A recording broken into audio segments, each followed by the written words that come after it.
राधे राधे दोस्तों, हरे कृष्णा। मैं हिमानी गोस्वामी स्वागत करती हूँ आपका अपने यूट्यूब चैनल यश भक्ति वीडियोस में। जय माता दी। प्रिय श्रोताओं, नवरात्रि के पावन पर्व पर माँ दुर्गा की शक्ति, श्रद्धा और साधना का विशेष समय होता है। इन 9 दिनों में भक्तजन माँ भगवती की पूजा पूरे विधि विधान से करते हैं और अपने सामर्थ्य के अनुसार पूजा सामग्री अर्पित करते हैं। जिन भक्तों के पास पर्याप्त साधन और सामर्थ्य है, उन्हें चाहिए कि वे शास्त्रों के अनुसार विधि विधान से माँ दुर्गा की पूजा करें। समस्त पूजन सामग्री के साथ माता रानी की पूजा करें। लेकिन अगर किसी के पास आर्थिक अभाव है, धन की कमी है या सभी सामग्री एकत्रित करना संभव नहीं है, तो उसे निश्चय होने की आवश्यकता नहीं है, निराश होने की आवश्यकता नहीं है।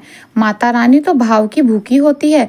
अगर सच्चे मन और श्रद्धा के साथ, विश्वास के साथ कोई भक्त मन ही मन इन सभी पूजा सामग्रियों का भाव करके माता को अर्पित करते हैं, तो माता रानी उसी प्रेम से उस भक्ति को स्वीकार करती है और अपने भक्तों पर कृपा करती है। इसलिए नवरात्रि की पूजा में सबसे महत्वपूर्ण सामग्री सच्ची श्रद्धा और निर्मल मन। साथ ही एक बात का विशेष ध्यान भी रखें कि नवरात्रि के पहले दिन की पूजा शुरू होने से पहले ही आपको सभी आवश्यक पूजा सामग्री एकत्रित करके अपने पास रख लेनी चाहिए, ताकि पूजा करते समय किसी भी प्रकार की कमी या कोई बाधा ना आए और आप पूरे शांत मन से, एकाग्रचित मन से अपने ध्यान और भक्ति के साथ माता भगवती की पूजा कर सकें। आइए अब जानते हैं कि नवरात्रि पूजा में उपयोग होने वाली आवश्यक सामग्री क्या क्या है। नवरात्रि की पूजा करने के लिए सबसे पहले आपको चाहिए गणेश भगवान जी की प्रतिमा और माँ दुर्गा की प्रतिमा। यह तस्वीर गणेश भगवान की प्रतिमा तस्वीर नहीं हो तो आप सुपारी में कलावा लपेट कर भी उन्हें गणेश भगवान के भाव करके चौकी पर स्थापित कर सकते हैं। और अगर माँ दुर्गा की प्रतिमा या तस्वीर भी नहीं हो, वैसे तो मार्केट में आपको बहुत आसानी से पोस्टर, तस्वीर आदि मिल जाएगी। ऐसे भी ना हो पाए तो आप मिट्टी से ही दुर्गा माँ की प्रतिमा बना लीजिए और उन्हीं का पूजन करके फिर जिस दिन विसर्जन होगा उस दिन उस प्रतिमा को अपने ही घर में या बहते हुए जल में प्रवाहित करके विसर्जन करके आप जो भी सामग्री है उसकी भी विसर्जन कर सकते हैं। तो हम नवरात्रि के दिन में कलश स्थापना करते हैं, घट स्थापना करते हैं, जिसको बोलते हैं शुभ मुहूर्त में घट स्थापना की जाती है। पहले हम आपको कलश स्थापना के लिए जो जो सामग्री चाहिए उसके बारे में बता देते हैं। अगर आप कलश स्थापना नहीं कर रहे हैं तो इन सभी सामग्रियों को स्किप कर सकते हैं।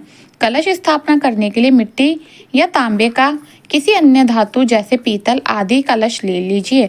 गंगाजल, आम या अशोक की एक सी टहनी से जुड़े हुए 5 या 7 या 9 पत्ते नारियल, जटा वाला नारियल जिसमें आप लाल चुनरी लपेट लें और ऊपर से कलावा बांध लें।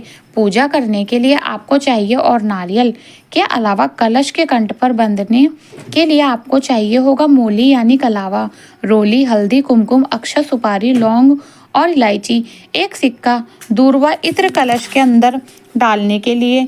इसके अलावा कमल गट्टे भी बहुत से लोग डालते हैं, 5 रत्न डालते हैं। और अगर आप ज्वार बो रहे हैं तो उसके लिए आप जिससे आप कुछ घंटे पहले जरूर भिगो लीजिए और भीगने के बाद जो ऊपर तैरते हुए ज्वार होते हैं उन्हें आप मत बोइएगा और आप फेंक दीजिएगा, हटा दीजिए, क्योंकि यह ज्वारे नहीं उगेंगे। और मिट्टी का एक बड़ा सा पात्र या थाली या फिर परात जो बोने के लिए माता की चौकी लगाने के लिए अब आपको जो सामग्री की आवश्यकता होगी वह इस तरह से है। लकड़ी की चौकी। अब देखिए, आपको एक और बात बता दें कि अगर आपको घर में इस तरह की जगह नहीं है जहां अलग से आप चौकी लगाकर पूजा कर पाएँ, तो आप घर के ही मंदिर में बिल्कुल सरल तरीके से जिस तरह आप डेली पूजा करते हैं उस तरह से भी पूजा कर सकते हैं। तो माता को अगर आप चौकी लगा रहे हैं तो लकड़ी की एक चौकी जिससे आप साफ कर ले, गंगाजल छिड़क कर शुद्ध कर ले। लाल या पीला वस्त्र चौकी के ऊपर बिछाने के लिए, हल्की पीली वस्त्र चौकी पर बिछाने के लिए सबसे शुभ माना जाता है, तो पीला ही वस्त्र बिछाने का प्रयास करें। माता रानी की प्रतिमा या तस्वीर, माता रानी को ओढ़ने के लिए लाल चुनरी, अक्षत, रोली, हल्दी, लाल चंदन, कुमकुम, ताजे पुष्प, फूलों की माला, ताजे फूलों की ना हो तो आप जो मार्केट में मिलती है वह भी माँ को अर्पित कर सकते हैं। धूप दीप चाहे घी का हो या तिल के तेल का हो, धूप, घंटी, पूजा की थाली और मंदिर में चढ़ाने के लिए कुछ दक्षिणा। अगर आप ध्वज पताका फहराना चाहते हैं तो मंदिर में लगाना चाहते हो तो वह भी आप पूजा की सामग्री के साथ ही रखें।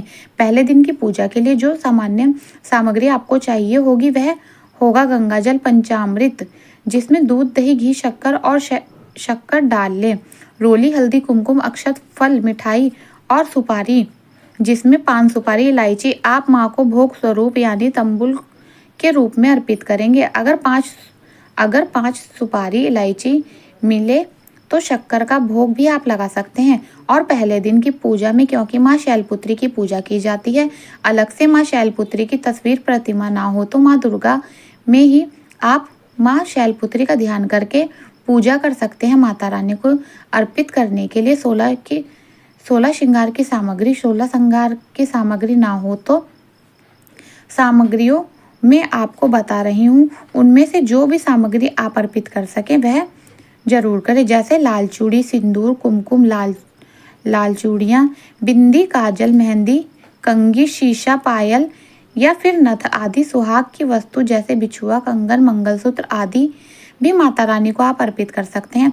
यदि आप नवग्रह की स्थापना करना चाहते हैं तो अगर आपके पास नवग्रह यंत्र है तो नवग्रह यंत्र का पूजन कर सकते हैं, नहीं तो आप 9 छोटी सुपारियां ले लीजिए और चौकी पर ही 9 जगह पर थोड़े थोड़े से अक्षत रखकर उनके ऊपर से सुपारियां उनको स्थापित कर दीजिए और उन्हें नवग्रह के भाव करके उनके ऊपर आप वस्त्र रूपी कलावा या मौली अर्पित करें और फिर उनके पूजन प्रत्येक दिन करें। नवग्रह मंत्र का जाप आपको प्रत्येक दिन करना चाहिए। नवग्रह की पूजा करने के लिए चंदन, अक्षत, पुष्प, जल से भरा हुआ एक लोटा पात्र आपको मंदिर में डेली रखना है, जिसमें सुबह जब आप भोग लगाएं तो माता रानी के लिए आप जल भरकर रखें। फिर शाम को जब भोग लगाएंगे तो सुबह का जल है उसे आप विसर्जित कर दीजिए, घर में किसी पौधे में डाल दीजिए और ताज़ा जल शाम को एक बार फिर से माता रानी के मंदिर में चौकी पर आप रख दीजिए। जलाने के लिए धूप दीप, यदि आप अखंड ज्योति जलाना चाहते हैं तो अखंड दीप की व्यवस्था भी कर लें और उसमें 7 हाथ लंबी बाती जो सूत के कलावे की हो तो बहुत अच्छी है। रुई की बाती अखंड ज्योत में जलने से थोड़ा बचाना चाहिए, क्योंकि जो कच्चा सूत है, कलावा है, वो लगातार जलता है और उसमें जल्दी जल्दी फूल भी नहीं बनता। अगर ज्योति में फूल बनने लगे तो उससे आप माचिस की तीली से सावधानी से हटा सकते हैं। नवरात्रि के दिन में अंगारिका यानी कि जो छोटे हवन हम करते हैं वह भी बहुत महत्वपूर्ण होते हैं। अंगारी करने के लिए एक हवन कुंड ले लीजिए, यह मिट्टी का कोई पात्र ले लीजिए, घनी का पात्र में ले सकते हैं, जिसमें आप गाय का गोबर का उपला थोड़ा सा तोड़कर कई हिस्सों में तोड़ लीजिए। एक उपले की ओर उसको एक छोटा सा हिस्सा आप गैस पर या चूल्हे पर रखकर जला लीजिए अच्छे से।